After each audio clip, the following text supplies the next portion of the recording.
Civil సర్వీసెస్కి prepare అవుతున్నటువంటి students international relations చదవడానికి సంబంధించి ఒక బెస్ట్ ప్రాక్టీస్ ఏంటి అంటే, మీరు ఏ టాపిక్ చదివినప్పటికీ కూడా ఐఆర్ రిలేటెడ్గా ఏ టాపిక్ చదివినప్పటికీ కూడా దాన్ని ఒక భారతీయుడి కోణంలో ఆలోచించండి, ఒక ఇండియన్ సిటిజన్ పర్స్పెక్టివ్లో ఆలోచించండి. దీన్ని ఒక సింపుల్ ఎగ్జాంపుల్ ద్వారా ఎక్స్ప్లెయిన్ చేస్తాను. బంగ్లాదేశ్లో రాజకీయ సంక్షోభం ఏర్పడింది.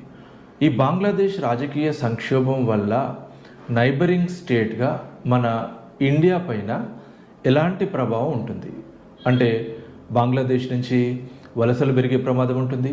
బంగ్లాదేశ్లో మన ఇండియా చేసినటువంటి ఇన్వెస్ట్మెంట్స్కి సంబంధించి కొంచెం నష్టం వాటిల్లే ప్రమాదం ఉంటుంది.